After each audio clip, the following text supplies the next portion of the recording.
What's up, everybody? Mark with Ecom Warriors. Welcome to a new video.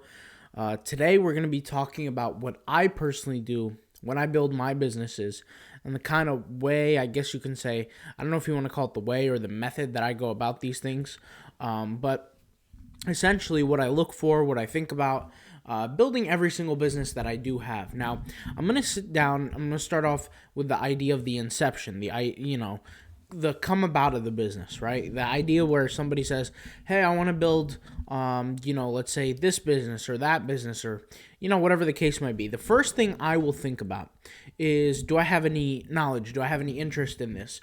Typically, if it's not something I'm interested in, I'm typically not going to be involved in it. Just put it that way. I think life is too short. If you're not enjoying what you're doing, there's really no point in doing it, my opinion. The next thing I'll typically look for is the niche of the business. I'll do some Google research. I'll search, how hot is the market in comparison to something else. Now, I personally have that background information because I've been in different niches. I've been in different industries. Some all at the same time, some at the, different times. And I've spoken about this before, but with my agency in 2018, 2019, parts of 2019 at least, I had virtual employees. This was after I sold the clothing company for a big exit. What we did was I hired people to literally build these passive income businesses for me. We did about 10 to 15 different ones for a month for a little bit over a year at the time. So you do the math on that. We built over 100 different passive income businesses. Like I said, some I sold, some I kept, some didn't make any money, some made money, just different kind of levels. And some made, some make as much as $5,000 a month, even till today. And some, don't do as much as, $600 a month. So, the businesses are on different scales. I'm not bragging. I'm not saying that's an amazing thing. I'm not saying it's a bad thing. But what I am saying is that the income is diversified. That's one thing. The second thing is, besides passion, what is my knowledge on the topic? Okay. And you want to look at competition because honestly, competition does make a difference. I prefer now at the time that I'm in, if I'm going to enter a business now, which is kind of rare, I kind of reached my, max on that. But if I'm going to, join a business of some sort, my opinion is that I look at the competition. I prefer less competition. That's just what I am now. I don't have the energy to be competing in a high competition market. Now, with that being said, I have the ability from my personal experience to figure out how to carve my own area in a niche, even if the niche is competitive. So, for example, and sorry if I'm kind of slurring on my words. I'm a little bit tired, been working all day, but an example of that is supplements. Okay, you guys know I'm working on a supplement store. New supplement business. Yes, it's competitive, but I'm carving out a little niche in that world. And there's a lot of things you could do in that world of supplements. And brings me to my next point, which is creativity and ingenuity. Okay? The reality is when I first started a business, even till now, nobody's giving me advice. Nobody's showing me how to do something. Even if I hire a mentor for $5,000 a week, it's not going to make a difference. Okay? And by the way, when I say $5,000 a week, that means 1 hour a week with a mentor, $5,000 a session, $20,000 a month. That mentor is not going to tell me, hey, go into this niche or do this or do that. That's not what a mentor is for. So nobody's going to give me those answers. So I have to figure it out for myself. And what I've come to realize is that, and it's unfortunately very fatiguing, but this is the way it is that in business you have to be able to push and crawl, scratch your way through, getting to the top. And when I say that, I don't mean in a way that harms people. What I mean is trying your absolute hardest to succeed, to accomplish the goal, whatever that goal might be. Okay. The next thing, other than niche, is that, like I said, I'll do a Google search. I'll see, are a lot of the keywords in a high competition, low competition, medium competition? I want to see the numbers, I'll give you an example, something that I should have hopped on about 4 years ago, which was CBD type products. CBD was not as well known. People were using, but it wasn't as well known, and it was right before that curve of, where that, CBD shot through the roof. Nobody was talking about it at the time, or at least less people were. There was less information to know about it, so there are some times where it's the right time to hit a certain business. If you were to tell me, hey, start a CBD business now, which, by the way, I am selling some CBD products in a separate business, but if you were to tell me, hey, start a CBD business now, it'd be much harder than it was years ago. So you want to figure out, what's ideally going to give me the best chance of success. And when I say the best chance of success, all I mean is that, if you've been working at one business for 2 years and another business for 2 years, which one is likely to be more profitable, make more money, give you a better life? Okay. And it does make a difference because you want to look at the different product costs. I'll give you an example. There was a product that I was selling many, many years ago, for less than $10, and I would get like 30 clients a day. Okay. Now this is an example of just one product, and that's what made up the business. That was the business. Now I don't sell products like that. Why? Because it's just, you level up. You have different, type of products. Now we're selling, some high ticket products. I told you guys this before, or maybe I didn't. I don't really know. We have a treadmill affiliate company. So we're affiliated. We're partners with treadmill companies with fitness equipment. When we get a commission on products like that, we get like $3,000 commissions. Now, I mean, we don't just wake up with free money. It's obviously work that goes into it. But, at the same time, this is on a commercial level. It's not like we're selling to one or two people. I mean, even though we do get commissions for that too, we're selling to, through the power of the internet, of course.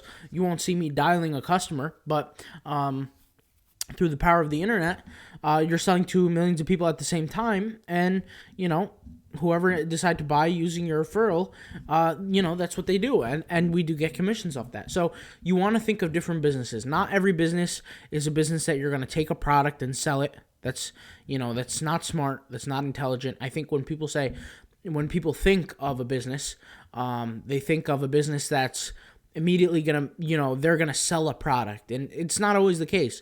Sometimes you could do a partnership with somebody. So for example, we're actually looking for brick and mortar stores to carry our supplements. And so these are, like I said, different examples of things that we could do. So what next? After I figure out, hey, this is the niche I want, this is the competition level that I'm in, because I gotta carve my niche essentially within the niche. If it's a big niche, let's say like supplementation, you got to carve yourself a little niche into it.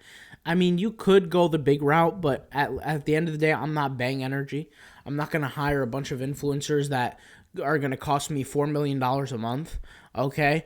I'm going to start off small. I'm going to start off from the ground up. So no, I don't take investments, and you guys shouldn't either, in my opinion. If I had a son or a daughter came to me and said, how should I build this business? Should I get an investment? I would say absolutely not. You don't need an investment. You need to work hard. You need to do it yourself. That's just, once again, my personal beliefs. Just because you guys don't believe in that doesn't mean that you're wrong. Everybody's different, and everybody has different opinions. So for me, I wouldn't do investment. I start from the ground up. I figure out what is the cheapest form of attention. So in my case, and in many cases, we do blogging as one of the things that gets us a lot of attention. I've been talking about this for years on the other channel. I must have said it since 2018, 2017. I don't even know how long I've been on YouTube, but since then, right? And I've spoken about it consistently. I've said over and over and over again that SEO and blogging has created us I don't want to say all the money we've ever made, but it's been somehow involved, because the second thing we jump into is retargeting ads. And at the end of the day, if you can't retarget, then you don't have a business. So we do run retargeting ads on different platforms. You have Facebook, you have Google, you have Audience Insights. So you have a whole bunch of different things, but we do run retargeting ads. Okay, after retargeting ads, we get a good feel of what customers want, what they need, what they don't like, what they like. Then we go with cold traffic ads, then we go to warm ads. And of course, warm and hot come from retargeting, but we present different offers and things like that. Once all of that's set up, then we look for influencers and things like that. But at this point, everything up until then is pretty passive. I mean, yes, you got to set up blogs, yes, you got to set up ads, but that's like a one-time deal if you're doing it right. I'm assuming that everybody's doing it right. Of course, that's not everybody's the case. And if it's your first business, then that's a different story, okay? We've gotten to the point where I'm able to set up multiple streams of income, thank God, obviously. And I intend to do more of that, but or keep building on what I have, because there's so many streams right now. There's no way I can keep track of all of them. But, and that's actually probably the better idea. For me, I don't think I'm going to build any more streams of income for the next 10 years. Honestly, I'm just going to keep building what I have now. Maybe sell a few businesses that I have, because it's just too much. Literally, I'm getting a headache just thinking about it. But, after, and I'm thinking here out loud, but after we get all that done, which is a lot of work, could take a year, could take 2 years to build for certain businesses. Every business is different. I can't tell you guys that some businesses we spent 4 months working on a project like this, and it's been paying us for 3 years. So it does very well. Some businesses, on the other hand, you work, here and there, and it does really, really well in the beginning. It dies off, which is normal. It's just a niche competition. And then at that point, you can kind of ascertain what's more valuable to keep going on and off, or, go all for, or, kind of step off the gas a little bit and move to something else. I think, though, the key to major success on a major level is to, go all in on one project. And that's really the most important thing. And that's what I did for my first business. I went all in on my first business. And, there were some personal events that happened in my life where people kind of moved out of my life, to kind of say, and it did very, very well. It almost like took off the brakes off my personal life, my businesses and things like that. It took the brakes off, and I went full force, 500 miles an hour. And then 4 months later, I had a huge acquisition. And that huge acquisition did me well. But with that being said, I was only focusing on one project at the time. Now my thoughts and my opinions are a little bit different. Hierarchy of needs. Money's not an immediate need, at least not a need anymore. But at the time it was. And at the time it was the focus. And I had put all my energy and all my effort and all my emotion into one project, and I did very, very well. At the same time, what I'm doing now is I'm taking my emotion, diverting it into a whole bunch of different projects, which is honestly not that easy. And in the future, I probably will, kind of taper that down. But for now, things are just going to keep going the way they are. But this is my little video of talking about what to expect when building your businesses. You don't have to do it the way I do it. I know a lot of people that don't.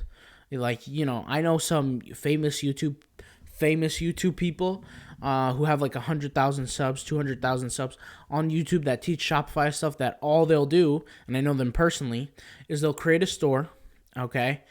Pick any random product. Well, not any random product, but you guys know what I mean. After the product research and all that, they'll pick a product, they'll run the ads, and they'll make 20 grand in 1 month, but now they got to spend another 3 months looking for another product, and God forbid they spend too much 1 month. And that's all because of, it's just, in my opinion, it's a method that's kind of not optimal, in my opinion. I mean, you're literally looking for a new product every now and then, because once you screw up I don't want to say screw up, but once you come to an end with those ads, either A, you got to find another ad campaign, or B, you got to figure something else out to do. And you're always looking for this new thing with dropshipping. And what people do in the dropshipping world, believe it or not, is they'll come up with like a neutral name for their product or for their website. So like, for example, I'll give an example, like a neutral word, like let's say motivation, right? And they'll call the business supermotivation.com. And 1 month it will be a product that's a fitness product. That's a dropshipping store based on fitness. Another month it will be a merch store. Another month it will be this and that. And that's why you see, guys, numbers that are drastically high, is because they're really not switching the business. They're not building new businesses. They're just literally switching the content of the business, the website, all this kind of stuff. And so, it's nothing new. They're not changing anything except for the actual product, which is, like I said, a headache. I'm falling asleep getting a headache just thinking about it. Because can you guys imagine, you work for, let's say, 8 months to a year. You finally figure out how drop shipping works on a kind of good level. Let's say you're making 5 to 10 grand a month profit. Let's just say profit. So in revenue, you might be looking at, I don't know, 40 to 90 grand a month, right? In revenue. Excuse me, in revenue, in revenue, 40 to 90 grand a month, about 5 to 10 grand a month in profit. You kind of get your way.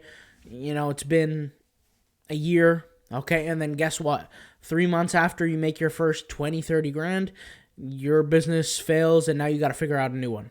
And that's kind of unfortunately how it works with a lot of these winning product ideas, which is why I tell people run away from that concept. That concept is dumb. It's a waste of time to find a winning product. Now, are there people listening to this video who have found a winning product and done supremely well? Absolutely. I have. I have found winning products and done very, very well. But the idea of a winning product, like I said, I'm not even going to go back into this because I made a whole 2 videos on this. But it's just a false idea. It's false marketing. It's false claims. If you want to watch those videos, go watch those videos. What you really need to understand is marketing, cognitive biases, sales, psychology. And I'm not speaking based on opinion. I'm speaking based on fact. I'm speaking based on an individual who had three acquisitions since one major acquisition back in 2017, 2018, something like that. Basically, almost a year after getting into business, huge major acquisition. At the time, I was at my peak. And then 2 smaller acquisitions later down the road, and built many passive income businesses in the meantime. Not to flaunt, not to brag, just, and I'm very, very modest about what I do. I don't show it off. Don't show off my money. Never will. Never will. That's not part of who I am. And, I use the webcam on my Mac computer. I'm not, you guys know me. I'm not here to show off or anything like that. But the point here is that there are different ways, different business models. A lot of people are going to build their businesses a different way. I like to build mine based on longevity, which is why I use blogging, why I use retargeting ads, things like that. I'm sorry if I seem extremely tired. It's because I extremely am.